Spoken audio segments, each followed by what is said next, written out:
Hi girlfriends, my name's Ella and welcome back to my channel. So for today's video, it's another weekend vlog. So another random weekend vlog. Since usually may time lang naman ako mag-vlog kapag weekends kasi kapag weekdays, ayan, work Monday to Friday and then touch football and then nannying. So medyo busy talaga. Yun, gusto ko na lang magpahinga usually. So yeah. Nandito ako sa parang TV unit area namin, sa parang lounge area. Pupunas-punasan ko siya kasi parang ang tagal na nung last time na nagpunas ako ng mga alikabok or dust. Tapos, i-decorate ko na din yung Christmas tree. Nakakatawa kasi itong Christmas tree namin. Buong year na siya nandyan. So, last December, namin siya, sinet up namin siya. Tapos, alam mo yung nakakatamad na siyang tanggalin kasi ilalagay mo rin naman. So, tinanggal ko lang yung mga nakasabit sa kanya. Tapos, yung mismong tree, yan, 1 year na siya dyan. Okay naman siya. Hindi naman siya nakakagulo or anything. Ayan, ayusin ko lang yung kanyang branches. Ano lang to, mumurahing Christmas tree from Kmart ata or Big W. $20 or $30 lang. And wala naman din kaming malaking space dito para sa malaking Christmas tree. So yeah, okay na yan. Okay, so let's start. So ang gagamitin kong pangpunas, antibacterial wipes para din mabilis na kumapit yung mga alikabok. Siguro, ko talaga sila.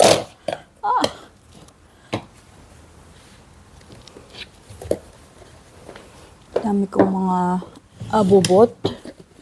So, itago na natin yan.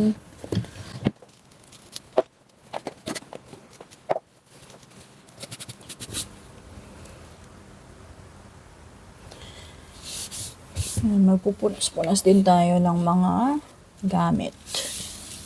So, ako kasi, medyo, OCD. Tapos, kapag yung paligid ko madumi or hindi siya organized, mas nasistress ako. So, comment down below kung ganun din kayo. Kasi, ayun, ganun talaga ako. Tapos, mawawala lang yung stress ko kapag nakapaglinis na ako. Nakapag-ayos-ayos na ako ng aking surroundings. Pero kapag madumi yung aking surroundings, stressed galore. Basta parang madali ako mairita, ganun. Okay. Yan, sa taas din ng TV. Tapos yung likod niya, meron din dito na iipunan ng dust. Siyempre, hindi ko napupunasan yung mga cables kasi, wet wipes to. So, mahirap na. Although, nakapatay naman yung power board. Hindi naman ako makukuryente or anything. So, kapag naglilinis kayo, mas maganda yung itaas nyo talaga yung mga gamit para hindi lang yung exposed na surface yung mapupunasan. Lahat ng areas, ideally. Tapos, may napanood ako sa TikTok. Kasi ito din yung ito din yung pinagkakataka ko. Hindi naman lagi nakabukas yung balcony door namin. Nasa taas naman kami. Parang hindi ko lubos maisip kung saan nanggagaling yung mga alikabok. Tapos, sabi dun sa TikTok na napanood ko, yung mga alikabok na daw to, minsan, skin cells siya. So, nandiri yung nandun sa video na napanood ko. So, punas-punasan ko din yung sakit. Pero hindi yung butas. Para lang mawala yung alikabok. Tsaka din ako, sensitive din ako sa alikabok. Wow! Anak mayaman. Napansin ko, yung balat ko, mas sensitive siya sa alikabok tsaka sa damit. Basta yung mga synthetic na damit, madali akong mga tetas mag-rashes. For some reason, nung tumatanda na ako. So, hindi talaga ako pwede mamuhay sa madumi. Wow! Okay, so itong mga decorations na to, yung mga sabit-sabit, sa lang din to, Big W. So, mga mumurahin lang din to. Tapos yun, ito na lang din yung ginagamit namin every year. Kasi, why not, di ba? Hindi naman siya sira. So, And okay na okay pa naman tong Christmas tree na to. So, i-scatter lang natin siya ng alternate dapat yung kulay. Hindi naman ako maarte masyado sa color combination, ganyan-ganyan. Tsaka ayoko rin yung over-decorated. Alam mo yun. May mga iba na gusto yun. You do you. Tapos, share ko lang, ang weird ng weather dito sa Sydney recently. Parang buong weekdays, maulan. Tapos ngayong weekend, parang aaraw naman. So, alam mo yun, init-lamig. Weird. So, ilagay ko lang siya randomly. Tapos yung mga kita lang. Hindi ko nalalagay yung likod. Okay na yan. Tsaka, hindi naman kami masyadong nag-entertain or nag-host na masyado dito ng mga party. Kasi nga, mula nung bumili kami ng malaking lounge, sumikip na yung apartment. So, parang maano din, ang weird din na mag-host ng party kapag maliit yung space. Tsaka, nakakatakot din na mag-entertain ng bisita tapos baka matapunan yung lounge. Kasi siya, fabric. So, yeah. Na lang, makiparty na lang sa ibang lugar. Yan. Tapos yung nito, yung branches branches nitong Christmas tree na to, umiilaw siya. So, di mo na kailangan lagyan ng Christmas lights. So, di ba sulit na siya. 2 years pa lang to dito sa amin. Hindi pa ganun 2 years or 3 years, mga ganun. Hindi pa ganun kaluma. So, pwede pa siyang pagtiyagaan. Nakikinig ako ng mga ibang podcast. May mga ibang tao na every year, iba yung decorations nila. Parang sobrang G na G sila mag-decorate and then shopping for iba't ibang Christmas decor. So, yeah, hindi naman ako ganun. Practical tayo. Yan. Okay. Tapos meron din akong ito, yung mga mas malalaki para siyang mga gift wrapper. Gift. Yung gift wrapper. Kahapon, so medyo busy yung namin, or ako, with social events. Kasi medyo sunod-sunod sila ngayong December. Yan, work Christmas party ng mga contractors namin sa work. Ayan, in-invite din kami. So, medyo sunod-sunod yung mga social events. Kaya ang hirap din na sabay ng nannying kasi syempre once a year lang naman din yung mga social events. So, hindi naman ako nauunahin ko yung pera. Although minsan ganon. Pero yun, this time hindi naman.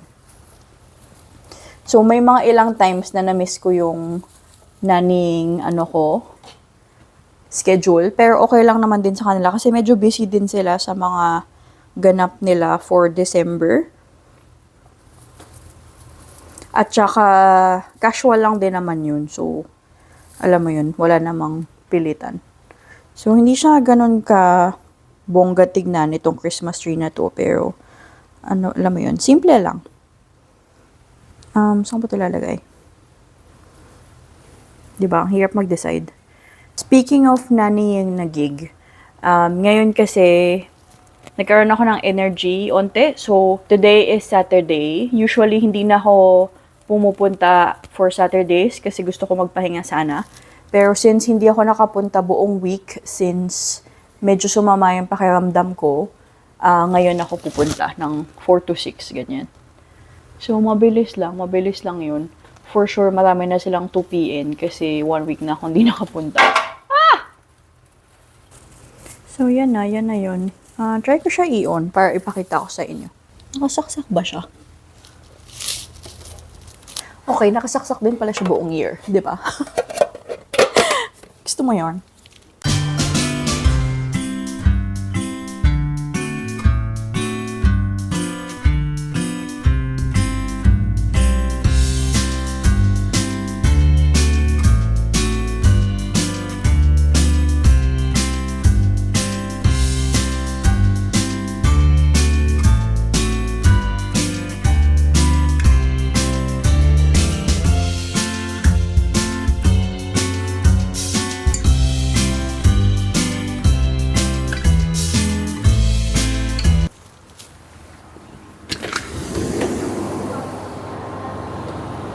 Hindi ko sure kung against the light, pero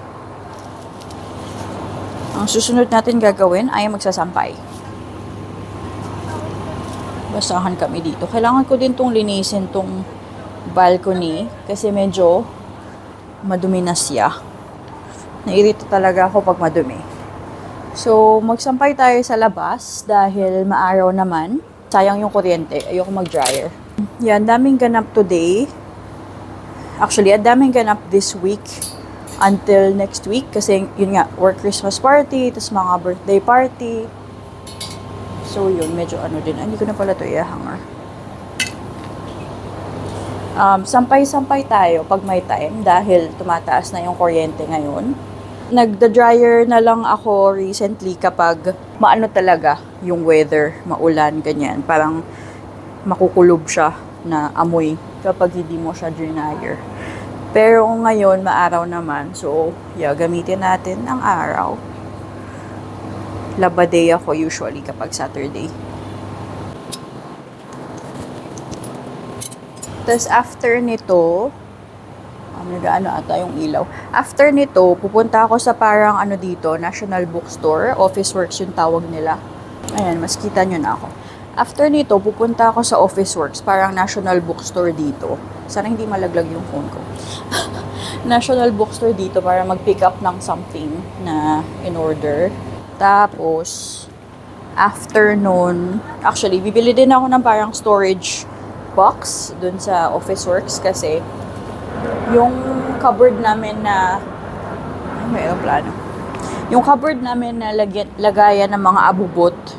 Nasistressed ako every time nakikita ko siya kasi ang gulo. So, gusto ko i-organize siya. Tsaka, if ever man lumipat kami in the future, yun, madali lang siyang bitbitin. Yung mga tools, ganyan, gift wrapper, ganyan, yun yung laman ng cupboard na yun. So, gusto ko yung isang malaking parang toolbox lang siya or yung parang organizer. Para, alam mo yun, isang bitbitin lang. Tsaka kung may hahanapin ka, ilalabas mo lang yung box na yun. Tapos, ayun, organized na lahat. Ngayon kasi, parang sobrang gulo niya. So, hindi ako masaya sa kanya. Daming labahin kapag maraming ganap. Yun lang talaga ang downside. Masaya siya. Masaya makipag-socialize. Lalo na, after COVID, parang nakakapanibago mag-socialize. Ewan ko kung ako lang. Pero yun, parang nakapanibago mag-socialize. Tapos pag nasanay ka na, tapos walang ganap, parang ang weird. Parang nakakalungkot din yung feeling kapag walang ganap. So, yeah, let's make the most out of this Christmas season. Yes. Although sa mismong Christmas week, sa public holidays lang kami gagala. Kasi yung jowa ko, may trabaho siya yung days between Christmas and New Year. So, hindi rin kami gagala nun or stay somewhere. Tsaka tipid din. Next year kasi, pupunta kaming Bali. Kakasal yung kapatid ni Andrew doon.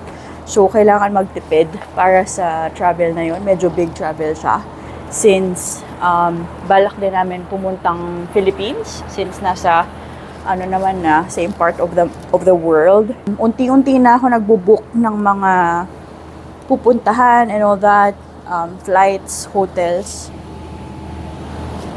Para hindi siya sabay-sabay, unti-unti siyang gastos. Parang ang sakit kasi pag sabay-sabay na gastos.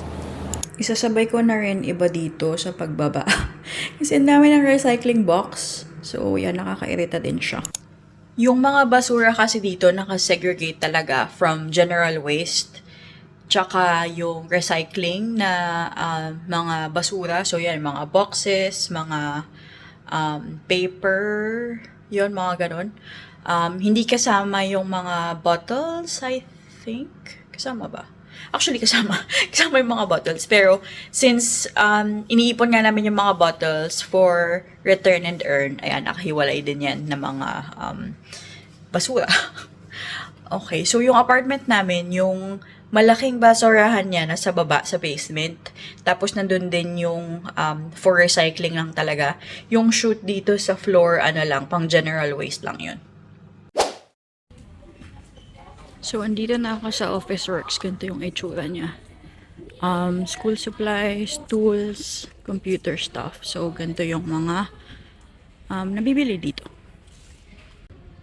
So, ito na yung hinahanap kong mga storage boxes. Oh my gosh, ang dami pagpipilian. Ang saya. Gusto ko yung parang may, ito. Ayan yung may ano siya, pinapatong na lagayan ng small stuff. Oh my gosh, ito. $13. Pwede na. Yan, kunin ko yan. Unless may makita akong mas maganda. Ito medyo maliit eh. Hindi kasha. Ito medyo maliit. Ito talaga. Okay, that was easy. Napadampot din ako nito na feeling ko pwede siya ilagay sa damitan. Ayan, kasi may mga shelf kami na walang divider. So, yung mga maliliit na clothes, diyan ko ilalagay para isahan lang. Tsaka mabilis siya mahanap, tapos may takip. So, yan. Saya, oh my god. Saya dito. Nadagdagan na naman yung bibilin ko. Matagal ko na kasi yung iniisip na bumili nito. Ano siya, para floor protector. Nilalagay sa ilalim ng mga chairs, ganyan, ng mga furniture para hindi magasgas. Kasi parang nagagasgas na yung floorboard sa apartment. So, oh my gosh, dagdag. Quick merienda. Kasi meron akong leftover pasta from last week na niluto ko for work lunches. Ano siya, midweek ko siyang niluto. So, okay pa naman siya. Quick merienda kasi 6 o'clock na ako matatapos sa nannying. Hindi sana ako magnanani today, pero nakakaawa naman kasi hindi ako nagnani buong week kasi nga medyo masama yung pakiramdam ko, ganyan. So, baka na tatambakan na sila ng tupiin. And yeah, medyo busy din ako in the next few weeks. So, hindi rin magiging regular yung schedule ko. So, nakauwi na ako from nannying and nakapagpahinga na din, merienda and all that. Sobrang sakit ng ng lower back ko kanina nung nasa nannying ako. So, gagamit tayo ng roller, foam roller para sa mga muscle pain, ganyan-ganyan. So, natutunan ko to sa physio ko. Medyo tumigil ako nung gallstones removal ako kasi hindi pa masyadong stable yung chan ko. Kailangan din kasi ng parang abs strength. Wow, may abs. So, yun, mag-stretching tayo. So, okay ito kapag gusto nyo ma-loosen up yung muscles nyo, ganyan, tightness. Sobrang helpful niya para hindi sumakit lagi. Okay din to for recovery after long runs, especially. Okay, let's go. So, kailangan itaas yung buhok para hindi siya sumabit man sa hindi siya sumabit sa roller. Okay, so din yung ginawa ko. Ngayon naman, parang sa quads, slight. Hindi ko sure kung anong tawag sa sa muscle sa may side ng hita. So, yun. Ito yung, naman natin.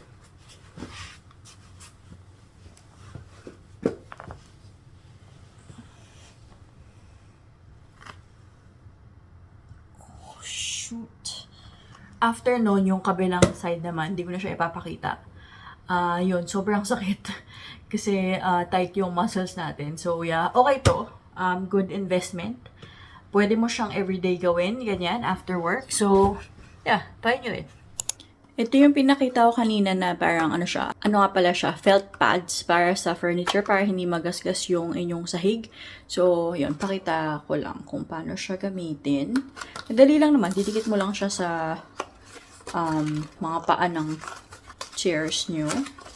Humina yung ko.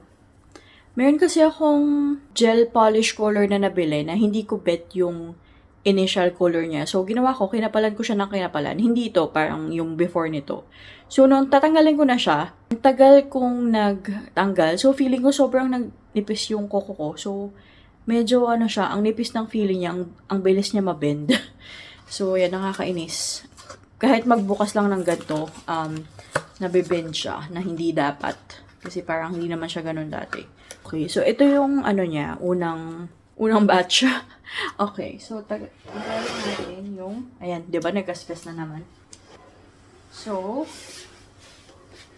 iaano mo lang siya so So, yung ano niya, yung kabilang side niya madikit. So, lalagyan mo lang siyang ganyan. And hope na hindi siya matanggal. Kasi medyo ano nga pa, medyo ano pala tong end nito. Round. Weird. Okay, so i-ano natin siya sa side na flat. So, ayan, 4 sides.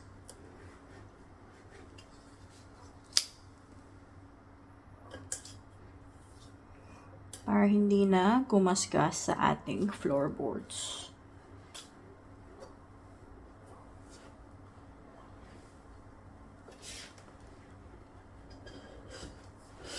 Ayan, medyo iba na yung tunog niya. Yan. Dapat matagal ko na yung naisip. May ganyan talaga kami sa lahat ng furniture. Medyo bago lang to kasi di ko sure kung mapapansin nyo, mas malaki yung dining table namin dati. Pinalitan namin siya nung bumili kami ng modular na lounge kasi nga hindi naman kalakihan yung unit na to. So, yeah. So, lalagyan ko lang yung isang chair kasi dalawa lang naman yung chair dito. Tapos yun ah. Okay, so gagawa lang tayo ng dinner. Mostly kay Andrew to kasi may leftover pa ako makakain. So, ito ay shoulder roast. Ano ba to? Lamb shoulder. So, i-roast natin siya. Nabili ko to ng sale. So, from $13, $9 na lang siya. So, yung mga meat, fini-freeze ko lang yan kasi hindi naman sila masisira. Tapos, mag-roasting tayo ng carrots and potatoes. Hindi kami nagluluto ng hiwalay yung Asian sa akin, tapos sa kanya Western. Hindi na ganun. Kapag Western yung pagkain, kinakain namin parehas, tapos ganun din kapag Asian. Ano naman, parehas namin na-enjoy yung cuisines ng isa't isa. Wow. So, ang una kong ilalagay is yung carrots and yung potatoes muna kasi mas matagal pala siya lutuin. 500 grams lang yung lamb.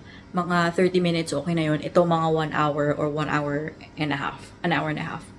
So, yeah.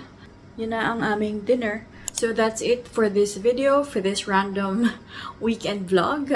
Let me know in the comments kung na-enjoy niyo yung mga videos na to or hindi. And yeah, I'll see you on the next one. Bye!